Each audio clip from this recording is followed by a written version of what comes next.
بسم الله الرحمن الرحيم قل يا أيها الذين هادوا إن زعمتم أنكم أولياء لله من دون الناس فتمنوا الموت إن كنتم صادقين ولا يتمنونه أبدا بما قدمت أيديهم والله عليم بالظالمين قل إن الموت الذي تفرون ملاقيكم ثم تردون إلى عالم الغيب والشهادة فينبئكم بما كنتم تعملون। এই আয়াত কটা শুনে যাবেন। যে কটা লোক বসে আছেন বাপজি ভাই, আমি হাত দুটা ধরে বলছি,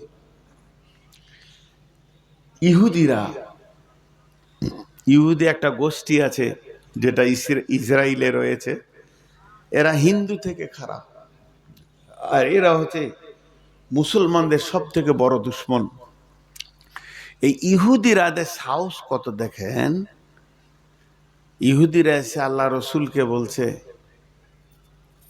মুহাম্মদ সাল্লাল্লাহু আলাইহি সাল্লাম, তুই আল্লাহর দুশ্মন, আমরা আল্লাহর বন্ধু।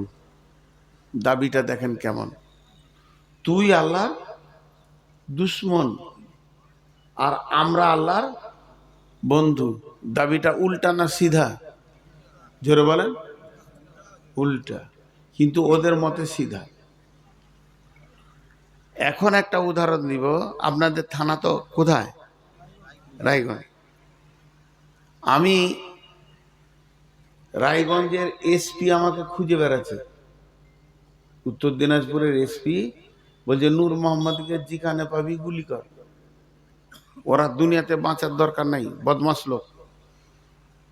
আর আমাকে তিলে তিলে খুঁজছে, এলান করে দিয়েছে ফেসবুকে, ওকে যে মার্ডার করতে পারবি তার তো কেস হবেই না, সরকার 10 লাখ টাকা দিবে। এই রকম লোক আমি, আর এখানে জালসা করছি। এই ঘটনাটা কে জানে না, হোটেলের লোক, শুধু সভাপতি জানে। তো উনি জানে যে একে খুঁজছে। আমি এখানে বসে বসে বলছি আপনাদের এসপি হল আমার দোস্ত, এত ভালো মানুষ। যদি একবার আমার খবর শুনে যে আমি ভাটলে আছি, তো এক্ষুনি গাড়ি পাঠিয়ে দেবে, আমাকে 3 দিন খাওয়াবে, খালি ছাড়বে না। তা আপনারা বিশ্বাস করছেন? তখন আপনাদের সভাপতি আমার কানের কাছে এসে বলছে, খবর দেবো। কেমন লাগবে শুনে বলেন তো? খবর দেবো, গাড়ি পাঠাবে তোর লেগে, চেপে যাবি, তো ভেজাল লাগবে। তো ইহুদিরা সে যখন রসুলকে বললেন তুই আল্লাহর দুশ্মন, আমরা আল্লাহর বন্ধু, তখন আল্লাহ বলছে, হে নবী ওদেরকে বলো, ইয়া আইয়ুহাল্লাযীনা হাদু, এই ইহুদির দল, ইন জামতুম আন্নাকুম আউলিয়াউ লিল্লাহি মিন দুনিন নাসি, পৃথিবীর যত মানুষ আছে সবকে বাদ দিয়ে তোরা যদি আল্লাহর বন্ধু হয়ে যাস, তাহলে এক কাজ কর, ফাতামান্নাউল মাউতা, মওতকে তামান্না কর। আল্লাহর কাছে যাওয়ার জন্য হুন্ডা লাগবে না, মারুতি চলবে না, বুলেরো চলবে না, স্করপিও চলবে না, সেখানে ঘোড়া যাবে না, গাধা যাবে না, প্লেন যাবে না, রেল যাবে না। পৃথিবীতে যত যানবাহন আছে মানুষকে এক জায়গা থেকে আর এক জায়গায় নিয়ে যায়। হুন্ডা চেপে নানার বাড়ি, শ্বশুর বাড়ি, মামার বাড়ি যাওয়া হবে, মারুতি চেপে বর্ধমান আর দিনাজপুর, পুরুলিয়া যাওয়া হবে, আপনার বাঁকুড়া, কলকাতা যাওয়া হবে। রেলে চাপলে চেন্নাই যাবেন, গুয়াহাটি যাবেন, আর কোথাও যাবেন। প্লেনে চেপে দুবাই যাবেন। এমন একটা যানবাহন নাই যেটা আপনি চেপে আল্লাহর কাছে যাবেন। আল্লাহর একটা যানবাহন আছে, ওইটা যেদিন আসবে আল্লাহর কাছে নিয়ে যাবে, সেই যানবাহনটার নাম হলো মত। মত নামে ঘোড়াতে যে চাপবে সে আল্লাহর কাছে পৌঁছাবে।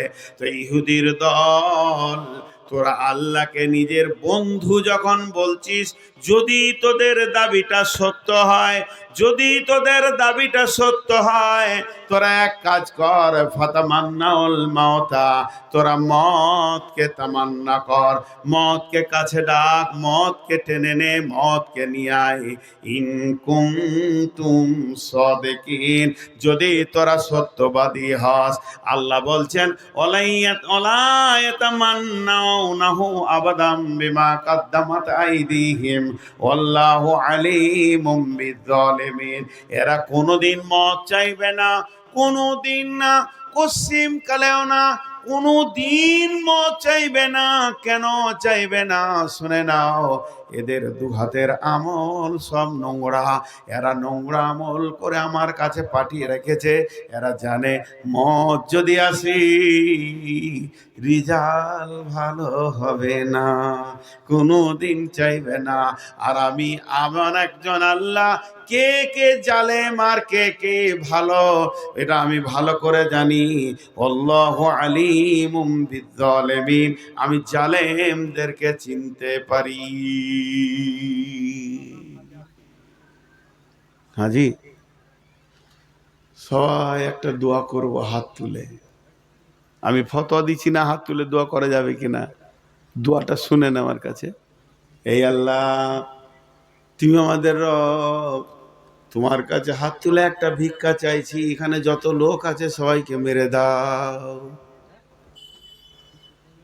আমিন বলবে কেউ? যত নারী আছে, যত পুরুষ আছে সবাইকে মেরে দাও, কাউকে বাড়ি যাওয়ার তৌফিক দিও না। স্টেজে যারা আছে, নিচে যারা আছে সবকে মেরে দাও। এর মধ্যে যে পাকা ইমানদার তাহাজ্জুদ পড়ে সে বলবে আমিন। আর যে সুদের টাকা কটাই মাত্র গুনে রেখে এসছে, হাতটা নামিয়ে দেবো, এই দোয়া কি দোয়া চলছে। আল্লাহ বলছে, নূর মোহাম্মদ তুই জানিস না এই লোকের মধ্যে কে কে আমিন বলেছে, কে কে বলেনি, আমি আল্লাহ জানি। আল্লাহু আলিমুম বিযালিমিন, এইখানের ভিতরে কারা জালিম আর কারা আমার আমি কাউন্টিং করে দিতে পারবো। নূর মোহাম্মদ তুই পারবি না, তোর বাপও পারবে না, আমার দ্বারা সম্ভব হয়ে যাবে। কাউন্টিং করে দিব কে কে চেয়েছে, কেউ চায়নি।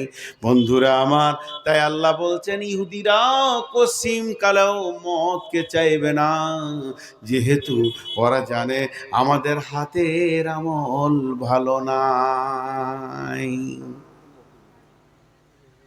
একটা গল্প শোনায় ওনাদেরকে, বলে না বুড়া গরু কতদিন চলবে? আর বুড়া গরু নিয়ে চাষ হয়, খুব কষ্ট দিছে। মঞ্জুরকে বললাম উচিত হলো এত রাত করা, 400-380 সুগার। একটা গল্প শোনাই আপনাদেরকে, রাতের বেলায় তো কাহানি শোনাইতে হয়। অনেকে বলেছে নূর মোহাম্মদের পুঁজিপাটটা নাই, গল্প শুনিয়ে জালসা করে, তাই একটা গল্প শোনাই, তাহলে মিলে যাবে ওর কথাটা। গল্পটা হচ্ছে, একটা লোক দিল্লি যাবে। গল্পটা খুব লম্বা নয়, 1-2 মিনিট লাগবে। দিল্লি যাবে, ওর মন গেছে, কাজ আছে, দিল্লি যাবে, কোম্পানি মানুষ। তোর ঘরে একটা রাখাল আছে, তো বলছে চাচা আমিও দিল্লি যাব, কখনো দেখিনি, আমার বাপ গরিব, দিল্লি তো দেখাতে পারবে না, চ। ওর টিকিট করেছে, টিকিট করে দিল্লি পৌঁছে গেছে। এ পাগলা খালি চারিদিকে এমনি করে দেখছে, বাপরে কি বড় বিল্ডিং রে, এরই নাম দিল্লি। পাগলা হয়ে গেছে বিল্ডিং দেখে। দিয়ে জিজ্ঞেস করছে এটা কে, এটা কি, এটা কি, এটা কি। এরই মাঝে একটা দৃশ্য দেখতে পেয়েছে, কি বিরাট বড় হাতির ওপরে একটা লোককে চাপিয়েছে, গোটা গায়ে ফুল দিয়ে ওকে সাজিয়েছে, রং মাখছে, ঢোল বাজাচ্ছে, ব্যান্ড বাজে পাটি বাজাচ্ছে আর হই করছে। আর যে লোকটা হাতিতে চেপে আছে এত সম্মানে, উই ফের কাঁদছে। লে ভেজা, তখন আর খালি প্রশ্ন, এইটা কি, ওইটা কি, ওইটা কি, ওইটা কি করতে করতে বলছে চাচা এটা কি হচ্ছে? বলছে চুপ কর তো, বকিস না, আমাকে কাজ করতে দে না। কি হচ্ছে বলেন?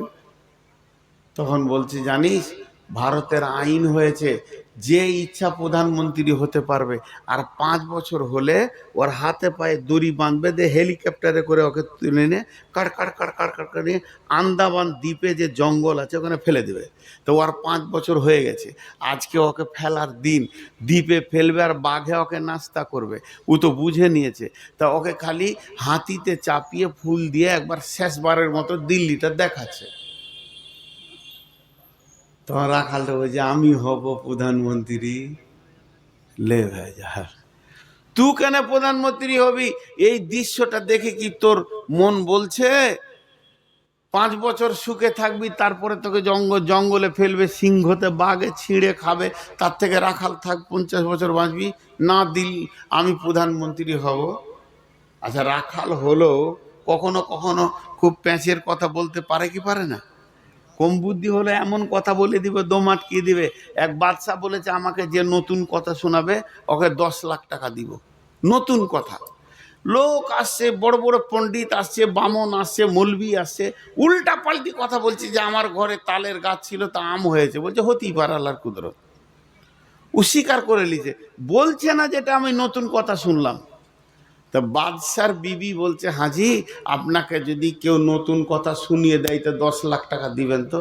ই তখন বলছে মোটা বুদ্ধি মেয়ে মানুষ, তোর মাথায় কিছু আছে? ওর যখন কথাটা বলা হবে তা আমি বলবো জানি, তা নতুন কি করে হলো? টাকা কবে লাগবে? এই রাখালটা গিয়ে বলছে স্যার আমি নতুন কথা শোনাবো। বলছে কত হাতি গেল রসাতল আর মশা বলে কত জল, তুই রাখাল কি শোনাবি শোনা।